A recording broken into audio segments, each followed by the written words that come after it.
Sa aming pagbabalik sa bahay nila kuya ng dalawang magkakapatid na tinamaan ng kakaibang sakit, ay nagulat kami sa aming nadatnan. Si kuya ay pinapainom na lang ng tubig ni nanay dahil raw ito ay hindi na kumakain. Halos hirap na rin maghinga si kuya, kaya't si nanay na lamang ang nag-aalaga sa kanyang anak. Narito po ang patuloy ng kwento ng kanilang buhay.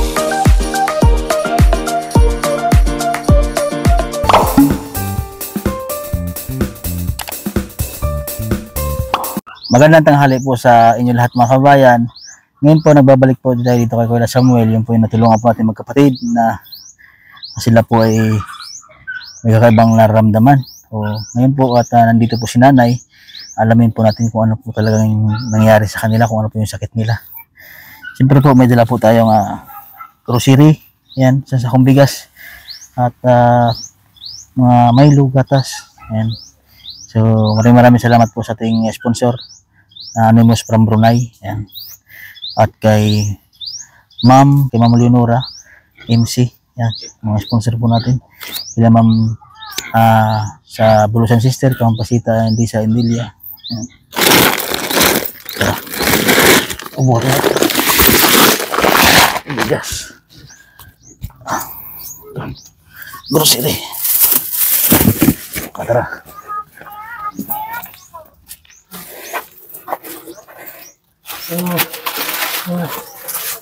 Oops.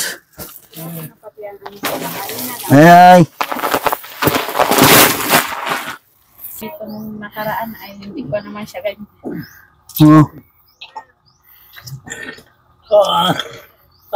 Oo naman si Kuya. Sino nga po yan? Si Rojan.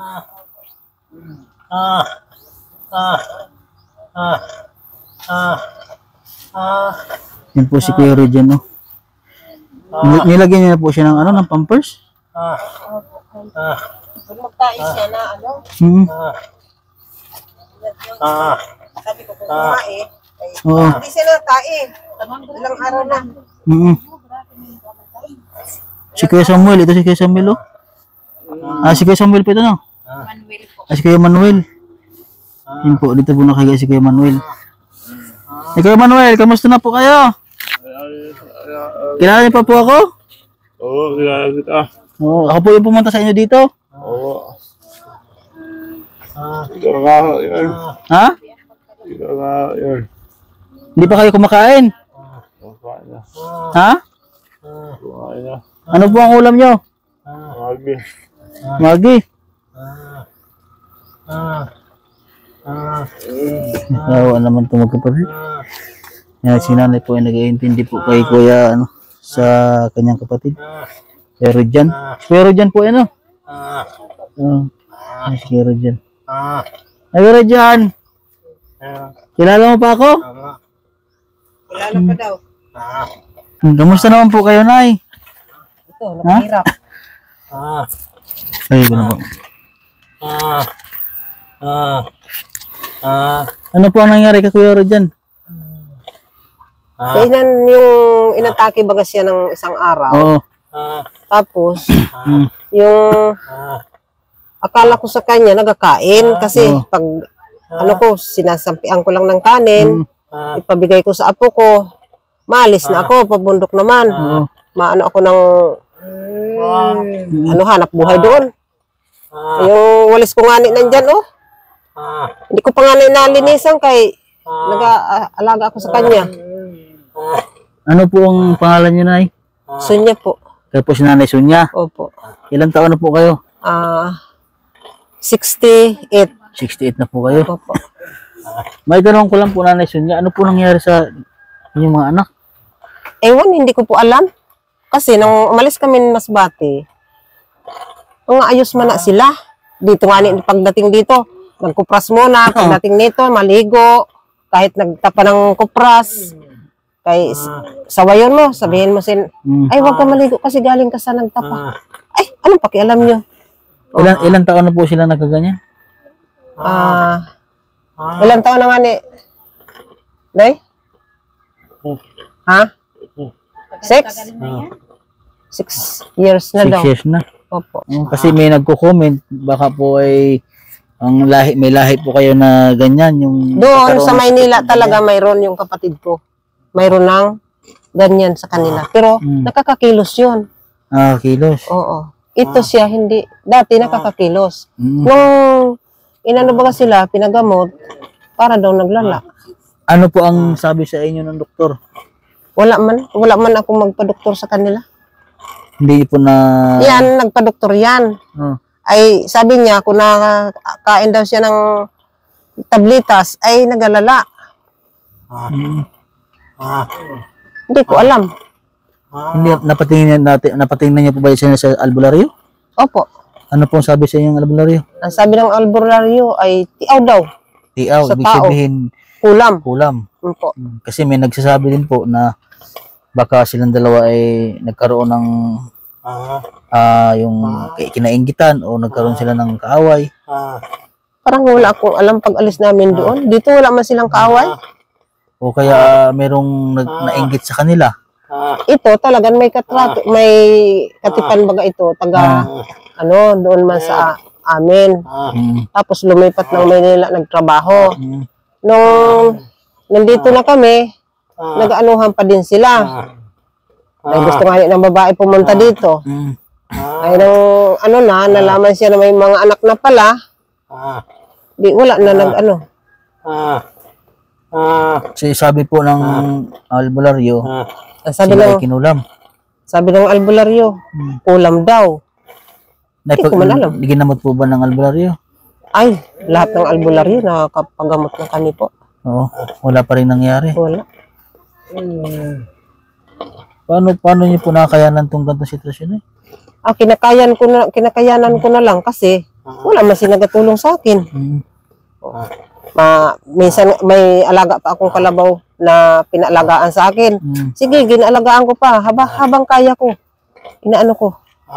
Grabe Kahit mga masakit na itong tuhod ko, lumalaban pa rin Ito? po kayo. tinitiis ko. Sabi ko kung kaya ko pa, sige lang. Pag hindi na, Buti nga po na, malakas pa po kayo kasi pag yung nagtigil baga ako dito sa bahay, nakahiga. Mm. Ng isang gabi lang napaghiga ako. Mm. Parang mga masakit ng katawan ko kung nakahiga ako. Pero pag bumangon ako, magawa-gawa na ako dito ng mga gawain, naalis naman ang sakit ko. Yung nararamdaman ko. Kaya ang ginagawa niyo po ay nagtatrabaho po kayo. Opo. Nanguha po kayo ng tingting. Opo. Saan po kayo nanguha ng tingting? Doon sa bundok. Malayo-layo din. Magkano po yung isang tali na ganyan? 17 ang kilo. 17. Medyo Opo. mataas-taas po sa inyo. Opo. Nakakailang tingting po kayo sa isang araw? Nakakailang kilo po kayo sa isang araw? Hindi ko po alam ngayon. Dati, minsan naka 50 kilos ako ng... Pero iniipon ko muna. Mm. Hindi kay binibigla ko. Naka 50 kilos. Mga 1 o 2 semana, 3 semana. Yun. Isang linggo. Opo. Sa isang linggo, nakaka 3 kilo kayo. Sa isang linggo, kung gabi hanggang gabi, minsan pagod na talaga ako. Nagahiga na lang ako. Grabe si nanay yan. Sakripisyo po kayo sa inyong mga anak. Ano? Opo. Kung hindi ko man yan sino man ang niyan? Wala. Sa pagkain niyo po dito.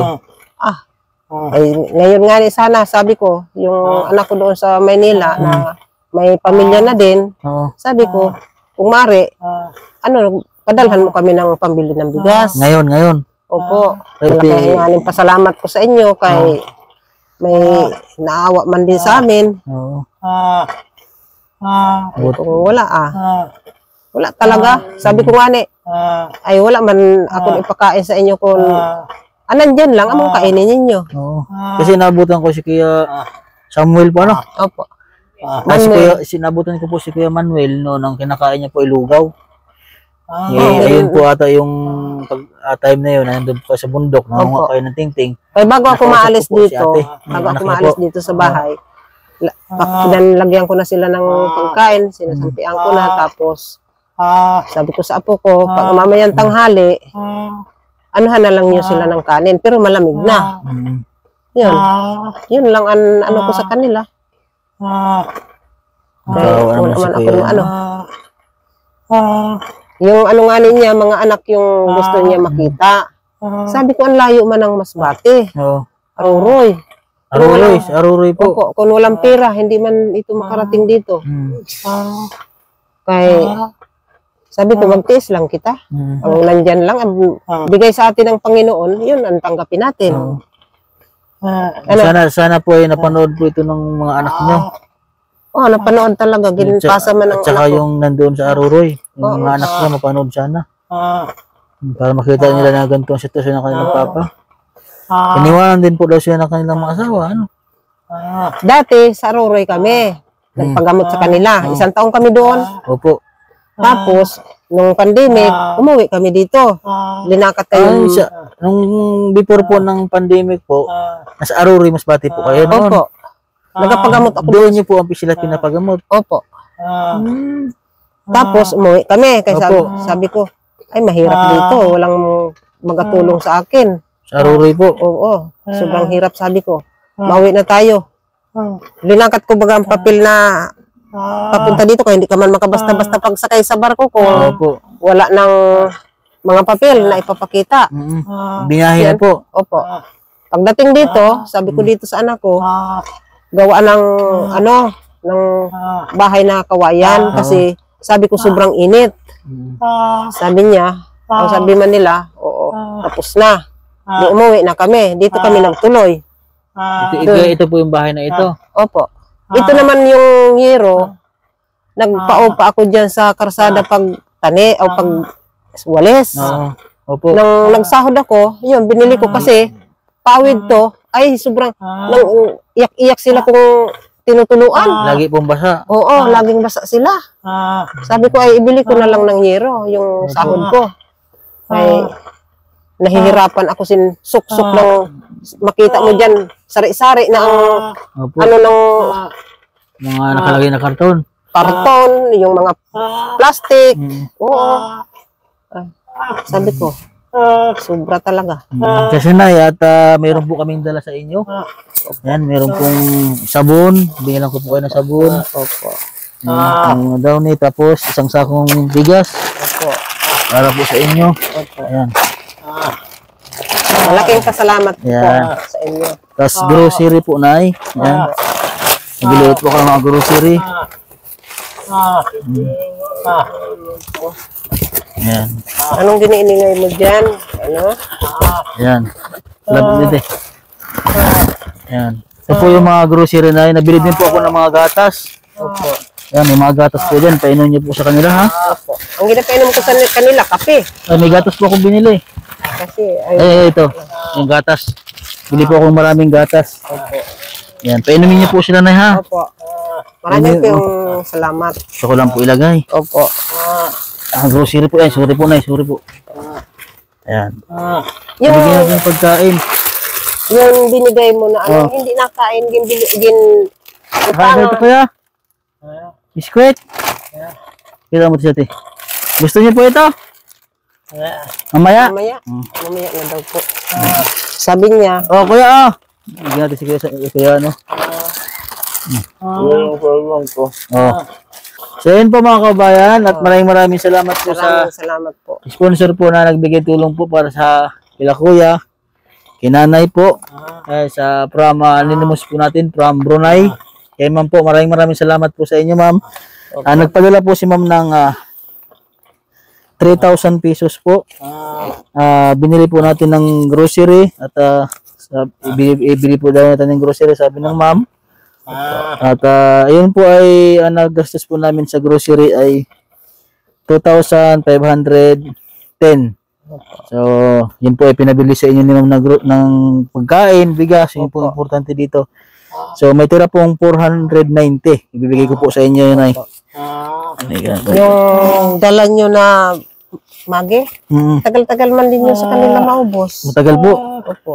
Kasi, sabi ko, ano lang, hindi pa ka ano-ano hong kayo kasi mahirap ang ulam nga ni dito. Oo. Sobrang hirap. Ito po na yun. Yung labis po sa aking pinamili. Opo. Yan, ito. 1, 2, 3, 4, 5. Ito ibigay ko sa kanya yung 100. Okay. Kuya, Bigyan kita. Oh. Salamat po. Opo. Bili mo ng ano.